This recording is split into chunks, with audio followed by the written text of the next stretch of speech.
तत्कालीन पोलीस आयुक्त अशोक कामटे यांना धक्काबुक्की प्रकरणामध्ये रवी पाटलांसह 9 जणांची निर्दोष मुक्तता झाली आहे. तत्कालीन इंडीचे माजी आमदार रवी पाटील यांच्या वाढदिवसाच्या निमित्तानं फटाके उडवत असताना तत्कालीन पोलीस आयुक्त अशोक कामटे यांच्याशी वाद घालून सरकारी कामात अडथळा आणल्यामुळे खटला चालला.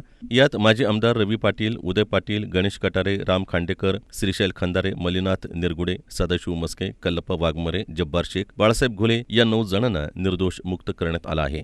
जिल्हा व सत्र न्यायाधीश आर.जे. कटारिया यांनी निकाल दिला. ही घटना 15 ऑगस्ट 2007 रोजी 7 रस्ता इथल्या पाटील यांच्या निवासस्थानी घडली होती. पाटील यांचे समर्थक रात्री 12च्या सुमारास बंगल्यापुढे फटाके उडवत होते. सदर बाजार पोलीस ठाण्याचे पोलीस निरीक्षक प्रकाश भोसले हे अन्य अधिकाऱ्यांसोबत होते. त्यांनी या प्रकाराला मनाई केली तरी सुद्धा ते फटाके उडवत असल्यानं पोलीस आयुक्त अशोक कामटे, उपायुक्त लक्ष्मण भोसले, पोलीस निरीक्षक शहाजी नरसुडे हे तिथं आले. त्यावेळी वाद झाला. माजी आमदार रविकांत पाटील यांनी पोलीस आयुक्त कामटे यांना धक्काबुक्की केली आणि त्यांना ठार मारण्याची धमकी दिली. कार्यकर्त्यांना अटक करतेवेळी मजाव करून शासकीय कामात अडथळा निर्माण केला म्हणून गुन्हा दाखल करण्यात आला होता.